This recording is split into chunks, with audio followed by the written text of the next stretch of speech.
Hello guys, welcome to my another video. তো আমি এখন ছাগলটি ছাড়ছি, তো এটির পিছিয়ে পিছিয়ে যাইতাছি। তো আমরা থেকে বৃষ্টি আইব, তোমরা দেখতে পাচ্ছ দিন অনেক কালো হয়েছে। তো আমি ভাবলাম এটি ছাইরা দিয়ে একটু খায়াক, নাহলে বৃষ্টি আই ফেলে তো আবার এটি খাইতে পারতো না। তো এটি যাইতাছে, এই যে দেহ মানে দিন পুরো অন্ধকার করে রাখছে। তো এই যে দেহ আমি যাইতাছি, এই যে ছাগলটিকে মনির ডিলেঙ্গুর আমি করতেছে, এটি আমার হেদিক দিয়া যাইতাছে, এটি বলে যাইতো না খাইতো। তবে আমি জোর করে দৌড়ায় দৌড়ায় নিতাছি। আমি কইছি বৃষ্টি এলে আর খাইতারতি না তোরা, গিয়া খায়া এই দেহ আকাশের নমুনা, মানে যেমন লাগে অক্ষণই দুনিয়াটা লই আয়া পড়বো, মানে এমন কালা কষছে।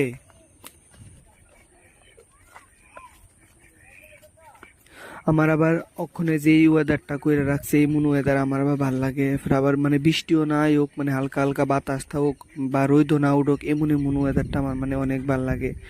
আমার মানে সবচেয়ে আমার এমন দিন মানে ভাল লাগে আমার কাছে, আমার ফেভারিট এমন দিনটা আইলেও আমি মানে একটু খুশি খুশি থাই, আমার মনটাও ফ্রেশ হয়ে যাগা। তো এরপরে ক্ষেতের ভিতরে অনেক ধানও ফেঁকে গেছে গা। এতদিন বৃষ্টি অনেক নাম নাই, যেই মাত্র মানুষের ধান কাটবো ওখানে তো মানুষের ধান ফেঁকা যেতেছে গা, অনেকের ক্ষেত ধান ফেঁকেও গেছে গা। তো তারা ধান টান কাটতে লাগব, তো আবার ধান টানের পরে শুকানো লাগবো। তো এমন টাইমের ভিতরে আবার বৃষ্টি আই। তো এই যে দেহ গাইস, আটতে আটতে আটতে আটতে একটা ফুল গাছের দিকে নজর পড়ছে। এই যে দেহ, তোমরা তো দেখাইছি ফুলটি, এটি কি ফুল তোমরা কেউ জানা থাকলে কমেন্ট করে কইও। আমরা দিকে এই ফুলটি অনেক বেশি, মানে ফুলটি আবার সুন্দরও আছে।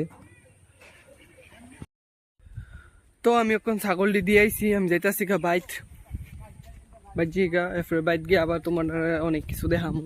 তো তোমরা ব্লগটা সবটা কন্টিনিউ করো দেহনের লিগা।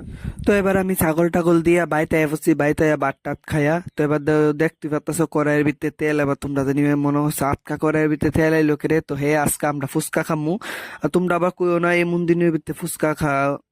তো আমরার মানে কোনো কিছু খাইতেই আমরা টাইম লাগে না, আমরা যে সুমকা আমরা মাথার ভিতরে যে ইডা আইসে বুদ্ধিটা যে আমরা এটা অখন খামু, আমরা এটা অখন খামুই, মানে আমরা আমরা হইছে এইটা আমরা লগে লগে প্ল্যান করুম, আমরা লগে লগে খামু। তো এই যে দেখো এনো তেঁতুল বিজানু হইতাছে। তো তোমরা সবটা ব্লগটা কন্টিনিউ করো, তোমরা দেখামু আমরা কেমনে ফুচকা বানাই বা কেমনে খাই।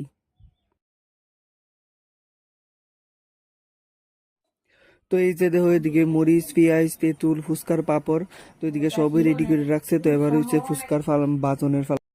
তো এই দেখো একটা ফুচকা কড়াইয়ের ভিতরে দিছে, এই দেখো এটা সুন্দর করে ফুলতাছে। তো এটা ফুলতে ফুলতে ফুল লাগাছে গা। তারপরে আবার আরো দুইটা দিছে, তিনটা দিছে। এই যে দেখো এই দিও বাজতে বাজতে ফুল লাগাছে গা সুন্দর করে। তারপরে আবার দিছে।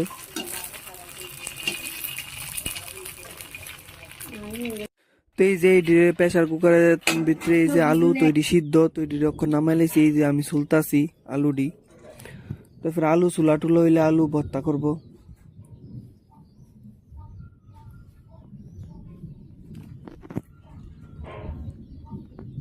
এই যে দেখো আমাদের ফুচকা পুরা এক ডেক হইছে, কি সুন্দর সুন্দর ফুলছে ফুচকাটি, যেমন লাগে লাল মিষ্টি।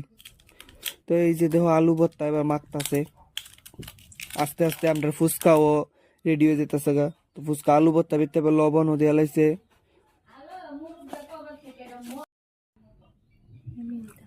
তো এই যে এবার আলু ভর্তার ভিতরে মরিচ আর পেঁয়াজ দিয়ে লাইছে। তো এবার হইছে মাখার ফালা। তো এবার আলু ভর্তা মাখবো। এই যে দেখো আলু ভর্তা কি সুন্দর করে মাখতাছে। তো আলু ভর্তা হয়ে সারলে এরপর আমরা তেঁতুল জল, তো এদিকে তেঁতুল জলটাও আমরা রেডি। তেঁতুল জলের ভিতরে লবণ দিছে, মরিচ দিছে, লেবু পাতা দিছে। লেবু পাতা দিলে তেঁতুল জলটার ভিতরে একটু স্যান্টায় খাইতেও একটু ভাল লাগে। তো এই যে দেহ এবার সব রেডি, আলু ভর্তা রেডি, তেঁতুল জলও রেডি, তো ফুচকাও রেডি। তো এবার আমার আর সবুর হইতাছে না, তো আমার খাওয়ার ফালা।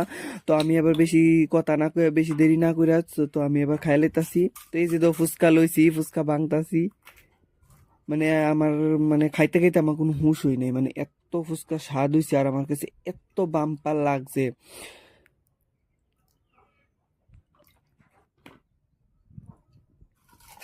সেই স্বাদ হইছে গাইজ।